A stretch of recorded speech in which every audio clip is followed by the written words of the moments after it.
this video, we are going to look at some of the applications or the real life examples of static electricity, the hazards and useful examples. The first one that we have is lightning. Lightning usually occurs when there is a lot of static electricity build up in the clouds and in the objects that are present on the earth. We're going to look at this phenomena very closely. First of all, what happens is that this is a very simplified diagram. When you have clouds that have developed, they have charges because they have friction within the clouds. The water vapors form clouds, and the water vapors have friction, and as the water vapors, they rise from the sea, as we know, and then they form clouds. As they are rising, they are having some friction with the air particles, so they're developing some charges upon themselves. Then when they formulate to become a cloud, too many water vapors, as they are charged, there is too many charges accumulated. Usually the negative charges are heavier, so the negative cloud is shown at the bottom and the upper cloud is positively charged. What happens is that the negative charge, when we have clouds during or before a rainfall, the negatively charged clouds will cause the tall structures on the land to have more more positive charges accumulated on their tops, like shown in this tree.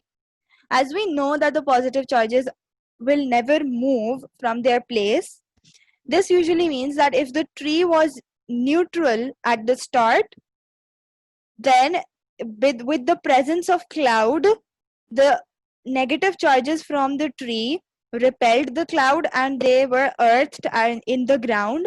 As the tree is connected to the ground, so there is a natural process of earthing that takes place. As the negative charges are earthed, only the positive charges are left on the tree, which causes a force of attraction between the cloud and this tall structure, which is the tree. Now, when these charges are more than enough and they are in very huge quantities, the air between the cloud and the tree also becomes charged, because the air particles then they gain the charges. When the air will become charged, there will be a path for these electrons to flow to the bottom because they are attracting the tree, and this path that is created causes the lightning to take place, such as this in the daily life phenomena. So this is the science behind lightning. Now, thunder, and this is about sound and the light of lightning. These are some of the interesting facts about lightning. These are some of the myths about lightning, which you can learn on your own. Lightning is one of the hazards of static electricity. Another hazard that can take place and can be prevented very easily is when you have a oil truck. Now we know that if there is oil present inside, it can be flammable, it can be ignited if the charges are present. Now the oil truck is moving on the road. This causes friction between the tires. When there is friction, there can be buildup of static charges, as we have already studied in the other video. So this friction causes static charges to be built up. These static charges are very dangerous because they can cause the ignition of this oil. So there is a chain at the bottom which is in contact with the road. This chain is made up of any metal conductor. This chain is continuously discharging any charge that can be built up on the tires or anywhere back inside the road by the process of earthing. This is an example of earthing. And as you can see, this body is made up of metals. So if there is any charge that is developing on this tire, then it can be conducted all the way to the chain that is present over here, and this chain will provide a pathway for the charge to go back to the ground, and it won't cause any problems of safety for the oil. Okay. Now let's take an example of the photocopier, which is an application of the static electricity. In the photocopier, we have a drum.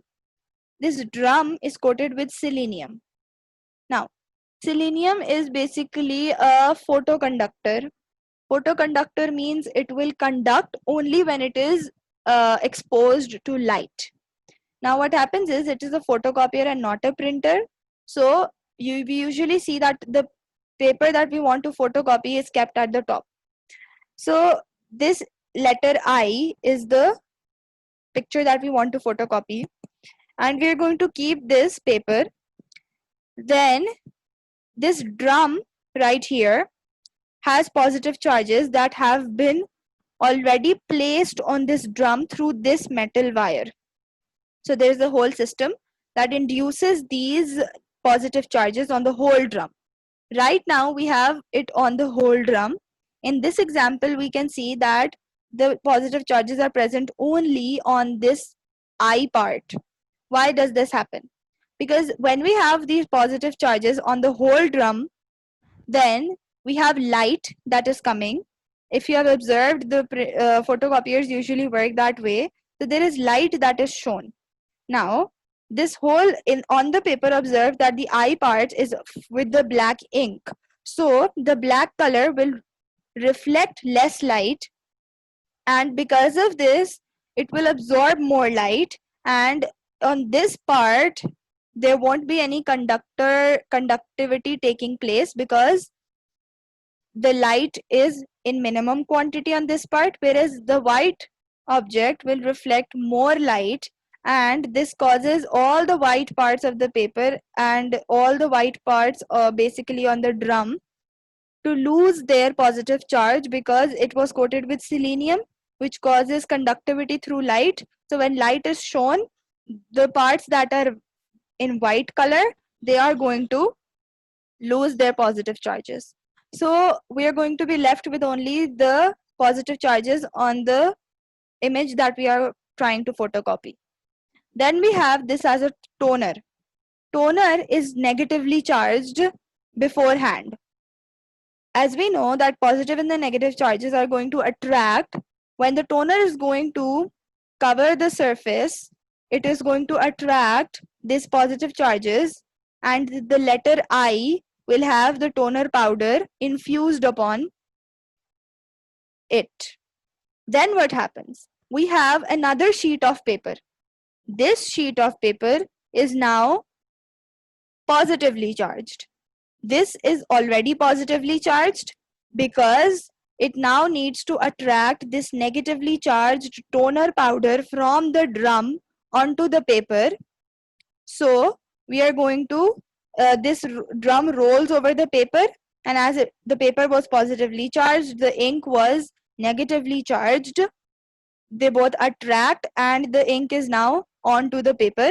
Then there is a layer of heat which causes the ink to be permanently infused over the paper. So basically, first of all, we had the positive charges. These, some of the positive charges, they were conducted and they just went away. Then these positive charges attract the negative charges of the toner, and this negative charges of the toner then attract the positive charges of the paper. So we are using static electricity in so many processes that are taking place to copy or photocopy one picture.